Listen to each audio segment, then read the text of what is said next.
एक तो सभी को चिन्हित करके, आयोग बनाकर चिन्हित करके इनको कैसे बांग्लादेश भगाया जाए, ये मैनिफेस्टो का सबसे बड़ा पार्ट है। दूसरा ये है कि जो आदिवासी लड़कियों ने शादी कर ली है, उनके बच्चों को आदिवासी का दर्जा हम नहीं देंगे।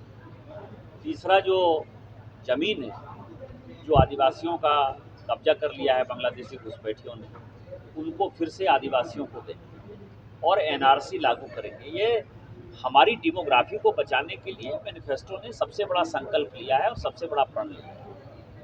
इसके अलावा जो स्वास्थ्य की सुविधाएं हैं, कोटा में मेडिकल कॉलेज होगा, साहबगंज में मेडिकल कॉलेज होगा, पाकुड़ में मेडिकल कॉलेज होगा, जामताड़ा में मेडिकल कॉलेज होगा, देवघर में ऑलरेडी एम्स है, दुमका में ऑलरेडी मेडिकल कॉलेज है। तो जो 4 जिले छूटे हुए हैं उनमें हो जाएगा। इसके बाद जो एक इम्पॉर्टेंट है कि भगवान बिरसा मुंडा जी भगवान थे, उसी तरह से हमारे यहाँ सिद्धो कान्हो, चांद भैरव, फूलो जानों ने बड़ा योगदान किया और उनको मिटाने की साजिश जो है झारखंड मुक्ति मोर्चा उनके बलिदान को मिटाने की साजिश कर रही है। और झारखंड मुक्ति मोर्चा सिद्धो कान्हो, बिरसा मुंडा, तिलका मांझी के पैरेलल जो है माननीय शिबू सोरेन जी को खड़ा करना चाहते हैं। और आप देख लीजिएगा कि एक दिन ऐसा आएगा कि बिरसा मुंडा जी, सिद्धो कान्हो जी, चांद भैरव, फूलो जानों से, तिलका मांझी से ज़्यादा बड़ा स्टैच्यू जो है शिबू सोरेन जी का हो। शिबू सोरेन जी जो है वो मॉडर्न युग के भगवान माने जाए।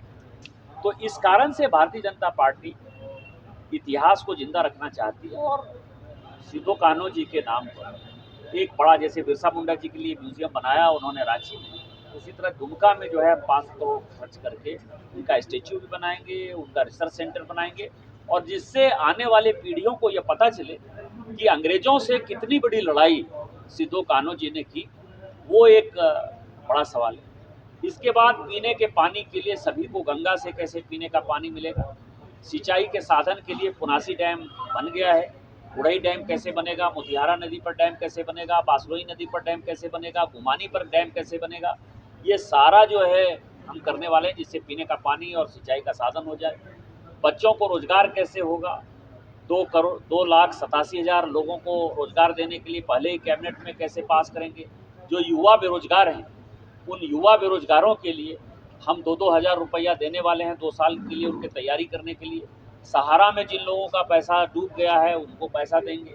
जो पारा शिक्षकों के साथ इतना बड़ा छल किया इस सरकार ने, वो पारा शिक्षकों को कैसे नियमितीकरण करेंगे, जो अनुबंध कर्मी हैं उनको कैसे नियमितीकरण करेंगे और यहाँ के स्थानीय लोगों को कैसे रोजगार देंगे, ये सारा इस मैनिफेस्टो में है। इसके अलावा रोजगार सृजन की इंडस्ट्री कैसे आएगी, बाबा बैद्यनाथ, बासुकीनाथ धाम का विकास कैसे होगा, राजरप्पा का विकास कैसे होगा, हमारे हृदय पीठ का कैसे विकास होगा, मलूटी का कैसे विकास होगा, आदिवासी सर्किट के तौर पर सिद्धो कान्हो की जो जन्मस्थली है, जो उनकी प्रणस्थली है, उसका कैसे होगा, तिलका मांझी जी का कैसे विकास होगा, ये सब जो है हमारे मैनिफेस्टो का पार्ट है।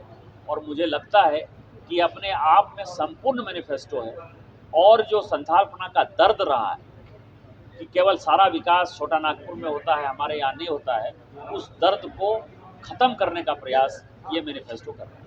क्या उम्मीद है, पहले संथालपना की बात करें तो 18 सीट हम 2/3 बहुमत से सरकार बनाएंगे। जो मेरा 10-12 दिन से लगातार जिन क्षेत्रों में मैं घूम रहा हूँ और चूँकि मैं 4 चुनाव जनता के आशीर्वाद से यहाँ जीत चुका हूँ और 3 चुनाव लड़ाने का अनुभव है, चौथा चुनाव लड़ा रहा हूँ। इस 8 चुनाव के अनुभव के आधार पर मैं कह सकता हूँ ये चुनाव एक तरफा है और कहीं किसी दल पार्टी से संथालपना में भारतीय जनता पार्टी का कोई मुकाबला नहीं। सरकार भाजपा की बनती है तो सबसे पहला कार्य क्या होगा पार्टी का? कई एक कार्य हैं। सबसे पहला कार्य तो ये है कि एनआरसी लागू करेंगे। दूसरा कार्य ये है कि युवाओं को रोजगार देंगे। तीसरा कार्य करेंगे कि जो अनुबंध कर्मी हैं उनको कैसे हम सही जगह पर व्यवस्था करें, उनका परमानेंट नौकरी का व्यवस्था कैसे करेंगे, युवाओं को और महिलाओं को सम्मान निधि हम कैसे देंगे, किसानों को जो 5,000 रुपया पर एकड़ देना है वो कैसे देंगे, महिलाओं के 1 रुपये जमीन में रजिस्ट्री कैसे होगी। ये सब तो पहले कैबिनेट में आप देखिएगा कि 20-25 चीज़ों पर जो है मुहर लग जाएगी और 10 दिसंबर तक हम ये सारा चीज़ पूरा कर देंगे। सर कुछ ऐसे सीट है जहाँ पर सर पार्टी के अंदर में देखने को मिले, उसका कुछ क्या असर है? ये जनता जो है ना, वो माननीय मोदी जी के गारंटी पर वोट देगी, मोदी जी को वोट देगी। भारतीय जनता पार्टी के कमल छाप को वोट करके। इसमें जिन कार्यकर्ताओं को गंगा में स्नान करना है, हाथ धोना है कि मेरे सहयोग के कारण आप एमएलए बने, वो कार्यकर्ता लगेंगे। जिन कार्यकर्ताओं को लगता है कि मेरे दम पर चीजें हैं, वो गलतफहमी के शिकार है। ये संघ परिवार है, ये माननीय मोदी जी की गारंटी है और भारतीय जनता पार्टी है। इसमें लोग जो उनके समर्थक हैं ना, घर से निकलकर वोट करें, वो हमारे कहने से वोट नहीं करें।